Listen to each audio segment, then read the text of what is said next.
Hello. Hello, how are you? Good. How you doing?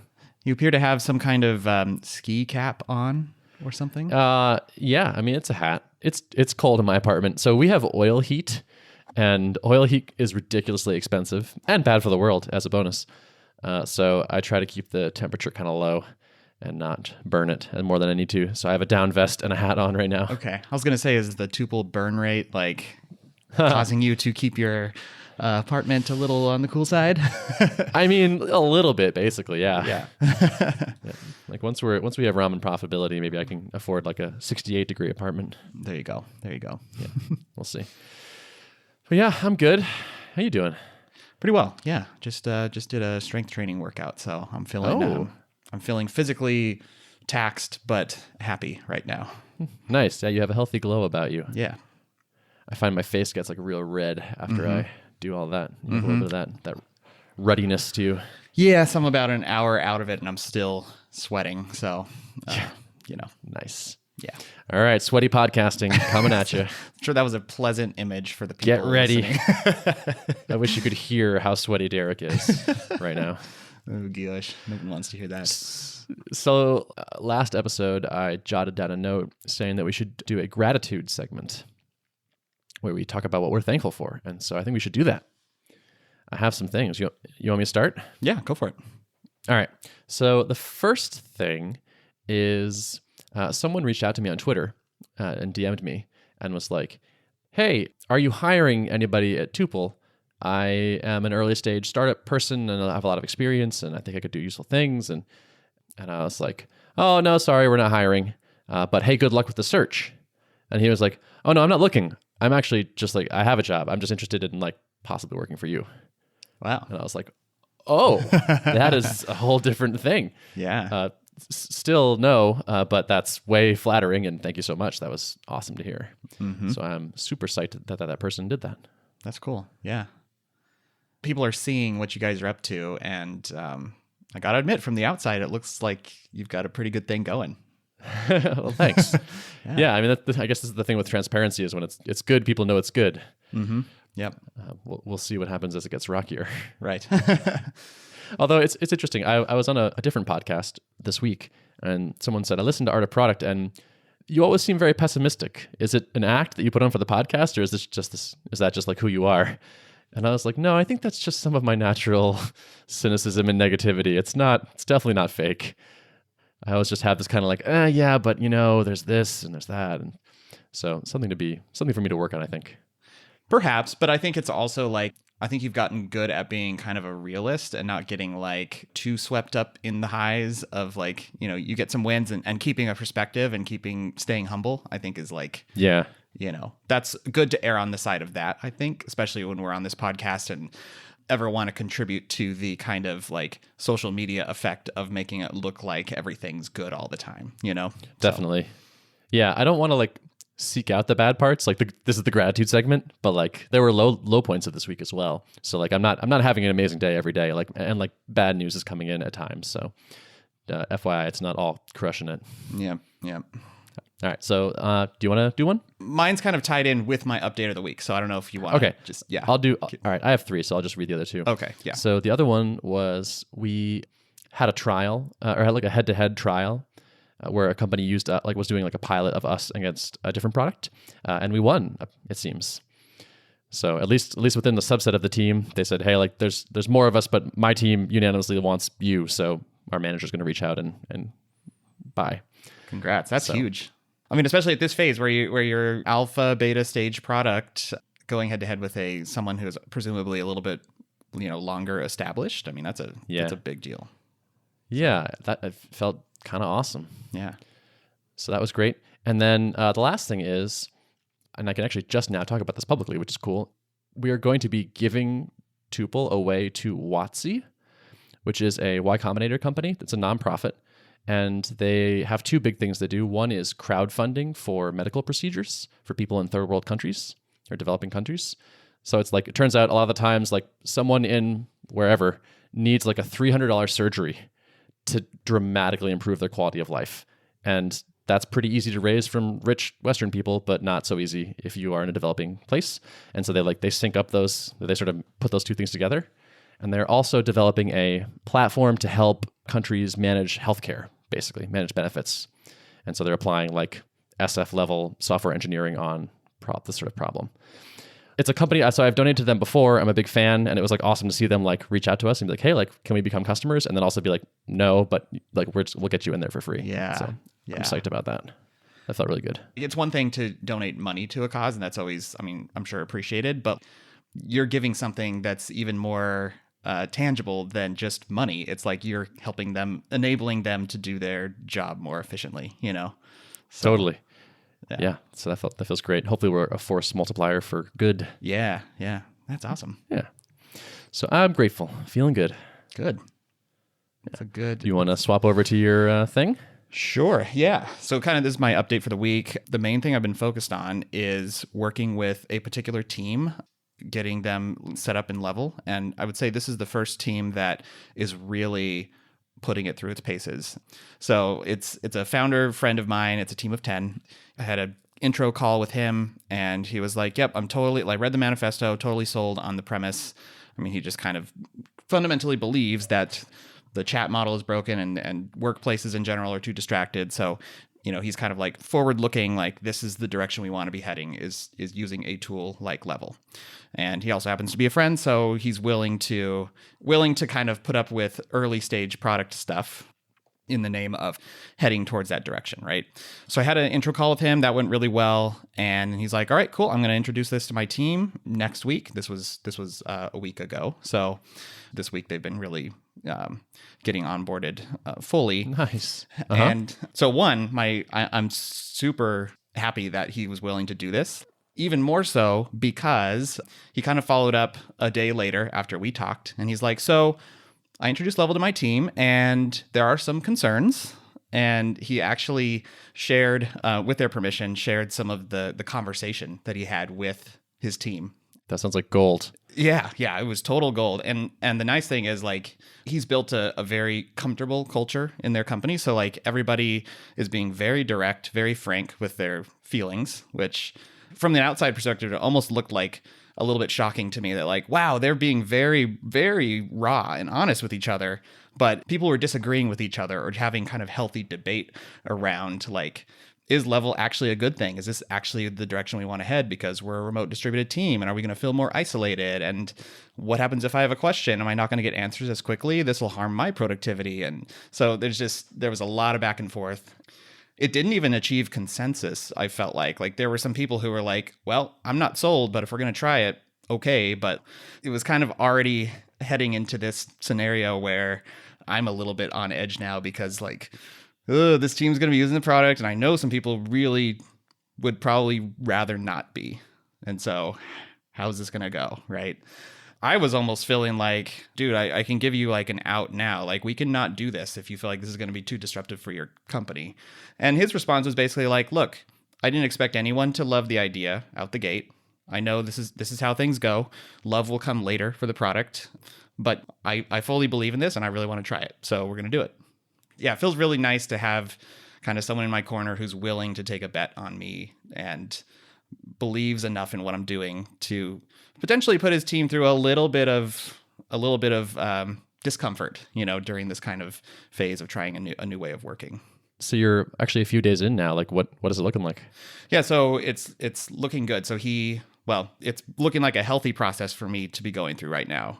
So he set up a kind of a feedback channel within their Level team, and people have been basically posting questions in there and weird bugs that they find or just inconsistencies that they didn't expect, and they're kind of conversing in there. And ultimately he just said, like, look, do you want to join that channel and just kind of chime in and talk to my team? So that was also a big gift, I felt like, is, you know, having access to his people to be able to kind of answer their questions and ask follow-up questions to things that they express and kind of basically help coach them and guide them on how best to use Level. And also it gives me an opportunity to kind of address bugs and things that they feel like are not great in the product right now. And I can tell them, like, yep, totally recognize that, and I'm working on it right now. So it's going well.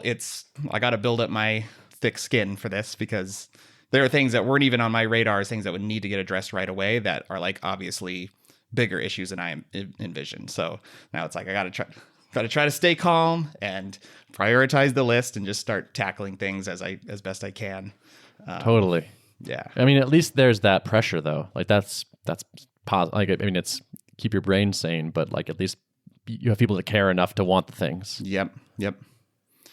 Very cool. Yeah. That's awesome. That sounds like exactly the kind of thing you need right now. Yes. Is a team where like there's a champion who's bought in and like people are giving it an honest go. Yep. Totally. I think it's going to be a continual challenge that Level has. It's like there's going to be people who, a champion at least, who understands the value and understands the problem, the core problem, right? You have to either pull rank and tell the team, like, we're going to try this and we're going to do this, even if some of you don't agree, or you have to somehow achieve consensus or just be willing to like undergo the kind of pain of changing human behavior and changing kind of the technical aspects of things like rewiring up integrations and stuff like that. Getting people over that hump, it's going to be really interesting to see, what it takes to be able to kind of consistently do that. Yeah, for sure. I mean, I think that's going to have to be like a core competency for you. Is making that process go well and like being able to give advice. Like, yeah, I think you should disable Slack while you're doing this or whatever, or send out this kind of announcement or something like that. Yeah. So I was having an interesting conversation with a friend of mine who's in sales, but he actually also has some like theology training. And one of his areas of study was about virtue and vice. And he was like, this is actually kind of, it's like, I think this is kind of related to what we're talking about. I was just talking kind of level strategy with him. And he was like, vice can be bred in private and spreads virally, but virtue always generally has to be cultivated in community. And if you think about it, what I'm selling with Level is a more quote unquote virtuous way to work. It's not as immediately gratifying if you're the kind of person who is impatient and wants immediate answers all the time from your coworkers. You're basically, you have to buy into this vision that like there's a better way to work and it will not be as satisfying and it will be a little bit painful sometimes, but I believe this is the right way to do it. And so I wonder how much that community piece will be important. Like, will I need to have, say, a Level team set up for champions who are trying to figure out how best to get their team on board with the concept and almost providing kind of coaching and support. And once I build up enough people who are using Level effectively, it would be great if they would also participate in a community like this and help other champions kind of try to adopt Level. Totally. What this is reminding me of is YNAB. Do you know that software? Mm-hmm. Yeah. So it stands for You Need a Budget, and they describe themselves as like it's a budgeting tool, but they say we are an education company disguised as like a budgeting app. And they're all about their like seminars and forums and like training people how to actually manage your finances, because there's so much emotion there. The people that run the seminars are like champions that got converted into, like professional champions for the company. There's probably some interesting stuff to mine from how they're doing it. Yeah. Yeah. So like you said, it's like I'm kind of building a software company, kind of building a company it's selling a solution, and software is definitely a part of that. But there's another major component of this, which is not code. For better or worse, I'm going to have to figure out how to execute that, Yeah. Do you want to do that? I think so. I think I do, because I would like to have a product that is, self-service sign up. The product is so good it sells itself and people understand the value right away, and you don't need human intervention. But at the same time, I know that's like, that's not realistic for this, at least at the point that people are at. I don't think it's tipped over to the point where people in droves are understanding how problematic chat is and are just ready to absorb Level. Like, it's going to take some education. It's going to take some thought leadership. And I just believe in this so deeply myself that like the tools today are suboptimal that I think I'm willing to kind of step away from just the full self-service model and wade into this kind of messier, more convincing humans of things type of model, if it means I can kind of move this vision forward. Yeah, I think that's where you're going. Yep. You're like doing like therapy almost. Mm-hmm. Yeah. I'm super psyched to hear how it goes with this team. And the interesting thing, so like when we were talking about that company that was like doing the pilot of us versus the other tool, the conclusion we came to as we were waiting to hear who they were going with was there's really no way to lose because we learned a ton from the experience. Like they gave us a lot of good feedback and like they asked for features and we shipped them and like they were things that were sorely needed. So it's like we felt like we had done all we could to make it good for them and give us the best chance of winning. But even if they said no, it was like, well, we totally, like our champion was super into it. And so like we've converted someone who will at least sing our praises and the product is better because of them. So like hopefully they'll want it long term, but if not, that's okay too. Yeah. Yeah. No, I think there's like already I'm getting value out of this interaction with this team. And I feel like if I can basically convert them into loving the product, then I will be well on my way to being able to replicate that. And so I also recognize that I have to be careful not to just optimize for one particular team's needs. But I think, this being a team of 10 and all the kind of reactions I've seen from the various team members, I feel like they're a fairly representative set of the types of objections that I'll encounter. Like there's some people who I know, are really into getting immediate responses from people.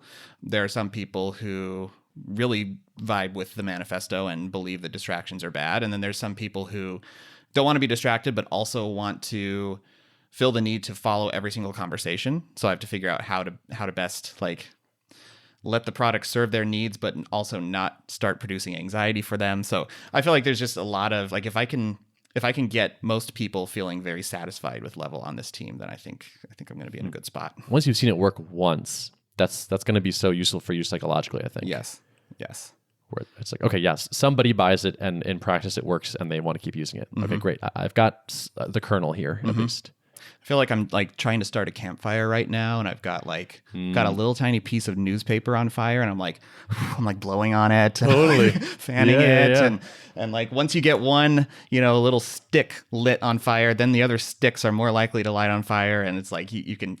So I think this will turn into hopefully a great case study that I can shout from the rooftops, and I want to go really in depth with it. And he's already expressed that like if they are successful with it, he's totally open to doing a full case study on it and possibly even cross promoting it. So yeah. Oh, that's awesome. Yeah. Cool. I like that analogy too. Yeah. That's great. Well, hey, that's a reasonable thing to be grateful for. Yes. Yeah. Totally. So I feel they're very grateful. Okay. I have some other one-off things I could cover. Cool. All right. Let's hear 'em. So one is, I have two ideas I stole from the ultra working folks that we mentioned last time. One is, and this was just an offhand comment that I think their founder made at one point, was they have a channel called Huzzah, where they put in things anytime someone says something nice about the company or something to celebrate. So there's like a log of, you can just kind of scroll through of like good moments. And so like Joel created that without like any prompting. All of a sudden we had a Huzzah channel. And so we've been throwing stuff in there, and that has been awesome. I definitely recommend that for anybody. Like that was useful for me prepping for this podcast, where I was just like scrolling back, like what's happened in the last couple of weeks that was good. And I was like, oh, actually a lot. And it helped too, because like, we got some feedback that was like less than complimentary once or twice this week. And it was like, that sucks. And so it's like, all right, don't let that get to you, and like go look at the good stuff and just remember like, okay, the net direction is positive. So let's focus on that. It's kind of similar to that, like keeping an email tab of nice emails you've gotten to, right? Like kind of building up that repository of things that can kind of tip your psychological scales back over the right direction. Exactly. And it's like, and sharing it with the team too, where it's like, if there's something good, just like put it in there, and then everyone gets that, like that pleasurable experience. The other thing is I've been doing this spreadsheet. This is also an ultraworking thing, /lights. It's at their ultraworking.com/lights. It's just a simple Google sheet where you write down habits you want to do every day, and then you just track whether you've done them or not. And it gives you this little like green, yellow, red thing for each of your habits. And again, I know this is like not going to be the magic cure-all, but for like I have meditated 10 out of the last 11 days. Whereas previously I had been, at almost 0%, just because I put it on my list. And it's like, I've done 5 minutes of stretching in the morning and taken 4 fish oil capsules and done 10 minutes at night. And like, I've been on track with a bunch of little habits that are kind of like my keep me going and keep me tuned up thing, just because I consistently go check the spreadsheet. I'm like, I do want to say yes to this. And so I just do it. Mm-hmm. That's awesome. Yeah, good. I mean, it's another thing to add to your tool belt of like things to cycle through at least. Like the effectiveness of this may wear out, but then like you could always return to it down the line. And so it's kind of good to keep building up that toolbox. Totally. I've also decided, at least for now, we're not going to do any more free trials. Okay. So we're in an interesting place where that company that did the pilot of us, the one I keep coming back to, that was a free trial. And it's great that they went with us, but like it's now been like a month that they've been on the app for free. And we're just starting to like, all right, let's figure out how to purchase a thing conversations. And they're bigger. And so I think it's going to be, like get on our vendor list and fill out this thing. And it could be another 5-6 week sales process. And I don't want to cut them off. And I know they want it. And I know they want to buy it. So it's like, I guess we'll just give you free and then maybe backdate it or something. And so we're kind of in this like kind of annoying limbo. And so I want to stop putting us in this position because I think it's kind of not so great when they decide to buy it. It also, I think, kind of makes them less likely to try it seriously because there's like very little invested. And like we put a lot of effort into supporting people. Like we invite them to a Slack channel and like we try to be super responsive. And like if they ask for something that's worth building or fixing, we try to ship that really fast and they're like, hey, look, we did that thing. And doing all that for free people feels kind of potentially wasteful. Yeah. Was there an expectation of a free trial, or do you feel like you could have, like, could this scenario have played out with them paying you some money up front before even touching the product? I'm not sure about them in particular. It might have been tricky to get in there like that because like they had a yes from the other product where they could try it for free. And so it's like, well, they're gonna say they're gonna let us do this, so why won't you? But in general, and I tweeted about this, it's kind of surprising to me how often you can kind of just get what you ask for in like a sales process where it's like I've had a number of people be like, hey, like we'd love to have a free trial. And I'm like, sorry, like we don't do free trials because of reason XYZ. But you can go ahead and pay for a first month and continue if you like it. And they're like, okay, yeah, sure. Sounds good. And I'm like, wow, that's a huge difference for us. Like it's hundreds of dollars. And then we've pushed all the pain of the purchasing thing up front. So it's like, oh, I know how hard it is to get you to pay for a thing. Like, oh, it was easy. Great. Or like, oh, it's hard. Okay, no problem. But like now I have this like bargaining chip where it's like, you don't have the product yet. So I have a thing to hold back until we actually get this thing done. Another thing I've been doing is like if I am setting up a sales call, I've been like a lot of times people that submit our form are developers. And so I've started saying, hey, like you seem like a great candidate like for getting in the beta. Let's do a call. But hey, could you bring, if you don't have a corporate card, could you bring your team lead or whoever is like actually is authorized to purchase this and like just try to like push it a little bit more in our favor, like just make these things a little bit easier to convert, a little bit more likely to happen. And like the extreme version of this that I'm doing, and I'm curious. Yep, and I just checked my email. So like this is a person where I was like, he's like, I'd love to see the product, or like I love a demo. And I was like, great, let's do the demo, but would you agree to bring the credit card? And if the demo goes well, we'll sign you up right there. And he's like, yeah, sure, sounds good. And so I'm just like trying to like compress the sales cycle down, but I think the important meta thing is like asking for a little bit more and like just kind of see what people do. And if it's reasonable and you have reasonable explanations for it, it seems like people have like a wide range of what they're okay with. If you just kind of go with the default, it's probably not that great for you, but you can kind of just push back in a friendly way and move up towards the higher end of that range that's good for you. And they seem equally happy. Like no one has seemed put out by my requests. Mm-hmm. A lot of times engineer types tend to assume, just have like a certain level of uncomfortability with asking for things like that, right? And so kudos to you for like breaking outside of that and just going for it. Thanks. It makes me a little squirmy sometimes. But so far, like I just keep having the experience of like people are not fazed by it. And so it's like, oh, maybe this is just totally reasonable. And like, I don't think it would bother me. So I don't know where I'm inventing this, like, this is bad feeling, but it turns out it's mostly not legit. Yeah. When you're doing these calls, are you pre-qualifying, like figuring out what their annual amount would be, like based on team size or something like that? And yes, a lot of them. We talk pricing before the call, and that's another thing I've been pushing up, where it's like, if we're not even in the same ballpark, then we shouldn't talk. I'm trying to be like a little bit more careful about my time. Like I don't want to just take calls just because they're interested. So I've been trying to have that discussion earlier.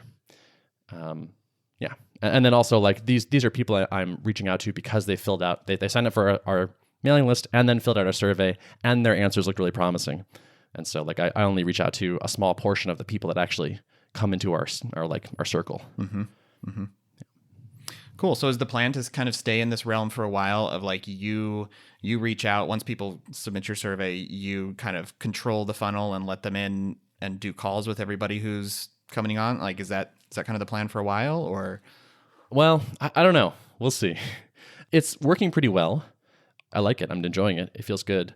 We are sort of tempted to try. So one stupid thing, this like is biasing me towards people that are signing up recently, but there's this big bulk of people on the mailing list that I just haven't like reached out to them and like, hey, do you want this? I've just been kind of like whoever's like newest and maybe like most pushy tends to like get moved to the top of my queue. And so like Joel was saying, like we should probably send out like just email 100 people and be like, hey, here's like if you want self-serve, like here's a link and just see what happens. I think we're going to continue to experiment like how much manual involvement is ideal for us and them.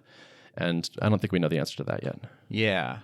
It feels to me like your product is relatively straightforward on figuring out how to use it. Like you connect with two people and now you can share screen. You know, like it's not like for example, setting up Level is a much more complicated process and involving more training and stuff like that. So seems like it lends itself to potentially a more self-serve type of. I agree. And my expectation is most developers probably don't want to hop on like a call with me to be shown the product. But then again, some people like have like been following the podcast, and so they're like, it's fun to talk to you. And I'm like, oh, that's good too. Like playing into that strength that's great, you know, like why not use that? And I think also you don't always know what your customer is actually thinking. Like I feel like I'm using the like stereotype of a developer to decide how to treat some of these people. And it's like, yeah, but like I am an extremely extroverted developer, which goes against the norm, but like that's who I am. So if you were assuming that all developers were introverts that don't want to talk to people, you would be wrong if you were dealing with me. Because it's not that the developers necessarily buying it, it's the engineering managers or the founders, right? So are all these people who are reaching this point in your pipeline fully sold on the premise of pair programming and like they have a deep need for the tool, or has there been any conversation around like have you had like an encountered decision maker who's like, well, tell me why I should actually be paying for this thing? Like what's the reason? Everyone is already sold on pair programming that I'm actually engaging in a sales process with. So one of the things we ask on our survey is like, how much remote pairing do you do right now? And if you don't say kind of a lot, then you're not an early lead for us. Like eventually, as we get more like self-serve and whatnot and more sophisticated, I could see us, like if you are aspirationally a remote pairing organization and you think a better tool will get you there, then you're kind of like a maybe in my mind. But you're not ideal right now. I want someone that's already doing it and hates the tools they have. So maybe later, I guess, for those people. Yeah. I'm kind of wavering on how long I want to stay in the zone of me, you know, kind of inviting everyone and doing a hand-holding process of onboarding and demoing to get teams on, because I'm skeptical that I'm going to get a large enough sample size. I think we touched on this last episode a little bit. Like, am I going to get a large enough sample size of people to figure out what's resonating and what are the kind of criteria that I should look for that determines who's a good fit for Level? So that's led me to be a little bit tempted to open up some self-serve signups and let some people through and see which ones tend to be more successful, and me still having contact with them, but maybe not quite as high touch, so that I can still have, you know, not spend literally all my time doing this and have some time to do product stuff, right? So there's one person who wanted to have a call with me to see the product, but he expressed that like he was not really ready to move anytime soon. And so my initial responses was way early on. I was like, well, I'd still like to, if you're going to see the product, I'd still like to talk to you. I don't want to just send you a link, right? And then a week later, I was like, you know what? I don't have time to talk to anybody who's not in the position of ready to try this. So then I just sent a link to the product, like, hey, actually, we don't need to do a call, but you can check out the product, and here's a link. And he just never followed it up with that. Yeah, that would be my guess. I do want to meet people where they have the most desire to try a product. And I know, like, if I just end up with a bunch of people who hopped on the list weeks, months, or months, you know, in the past, like, I may have missed my window with them. Like, maybe it's not top of mind for them anymore. So, like, I'm conscious of that. Like, I want to try it. try to meet people close to where they're feeling the most urgency, you know? Totally. Yeah, that makes sense to me. Yeah, intuitively, self-serve to me sounds like the wrong direction for you. And like I get that you have to prioritize your time, and that is hard. But I feel like anything that you're putting between you and these people is going to make it like hard to figure out who that ideal person is. I think it's going to be even harder to glean that information if you don't have like a pretty direct line to them. Like maybe keep the funnel a little bit wider at first, and like try to onboard some people that are maybe not the best fit in your mind, but then see who actually sticks and like what their characteristics are. Mm-hmm. Yeah. Well, and I will say, like, my experience this week with this team of 10 is swinging you back towards the direction of like, okay, if I can get more of these, this is well worth my time, even though I'm moving super slowly right now. This is gold. So like, yeah. I would like to ideally find more of those. And even though I'm moving slowly and giving a lot of attention to this team, like I'm learning a ton, and it's setting me up for to succeed. So I feel like focusing a lot on the people that are where it's resonating, even some, is probably makes a lot of sense for you. And the thing that I'm like wondering is, so I feel like the seed of this was your personal connection to somebody. And so I'm wondering, like, how do you get maybe like, what's the next one of those? Where does that come from? Yeah. Probably this podcast audience, if I had to guess. Probably, actually. Yeah. So yeah, I will be, I don't know, is there a call to action there? I mean, yeah. I think it's there. If you have a burning desire to try level, get in touch. Yeah. It makes sense. Like your first 10 customers are probably all going to be people you know pretty well, or who know you pretty well through your various things.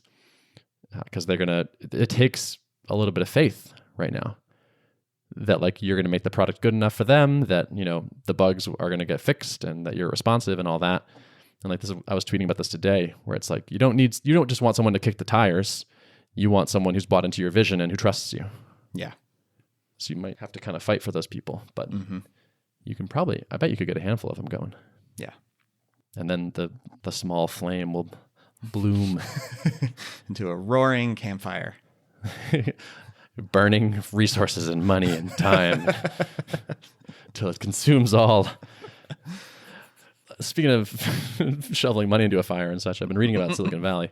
There's this like throwaway line in something I was reading that was like, if you're pre-product market fit, meaning ARR under $1 million a year, comma. And I was like, wow. Like, that is quite a bar. Yeah. Jeez. I mean, like, you certainly don't have to, well, I don't know. I guess that's some people's definition. I guess if you're trying to be $100 million company or something, like, like that is the first 1%. So that's your first kind of like, okay, we're sort of onto something. Yeah. Whereas for me, it's like, okay, we're done. Let's go sit on the beach or something. Right. I don't know. Although I don't know. That's how it feels now. I'm really, if we ever hit that number, I'm so curious to see how it will feel. Because right now it feels like it'd be like, that would be, how could you possibly not be satisfied with that? But yeah. I also am aware of brains, so we'll see. Yeah, it's relative to, and it'll probably be relative to what kind of opportunity you see. Like I think the numbers get a lot less impressive, I suppose, if you're like, well, but we've only made it a tiny way into tapping the market that we have the potential to be serving. So right, exactly. You know, I mean, it sounds logical, but not healthy. Yeah. But so does life. Yeah. Or something. Anyway, cool. Well, this was a good chat. I enjoyed it. Yeah, me too. You're on my gratitude list too, bro. Oh, yeah? Oh, you're always on my gratitude list. This podcast. Yeah, same. I was talking to somebody about this today, and I was like, it's great. I really enjoy it. I've been doing it for a long time, and it doesn't feel like work. Yeah. Yeah, same. Kudos on 75 episodes, by the way. I know. We just keep rolling. I like it. Yeah. Props to us. Yeah. And props to everybody else for listening, because if we had 0 downloads per episode, we probably wouldn't make them anymore. Yeah. Oh, one more gratitude note, actually. I will say nice. On Twitter. So I posted today. So we skipped recording last week. And so today is Thursday the 14th, and an episode did not come out. And I just posted a message saying like, hey, we are off this week and we'll be back next week. And I got like, it's just always, gives me a little bit of joy when I see a few people like responding like, oh no, that's what I look forward to most on Thursdays. And it's like, that's so cool. Yeah. It's like there's actually people who are like looking forward to this coming out. I mean, totally. That's crazy. That's great. Yeah. Thank you to all of you. That's wonderful. I love it. Yep. more people are mentioning the podcast to me as like a thing that they enjoy than before.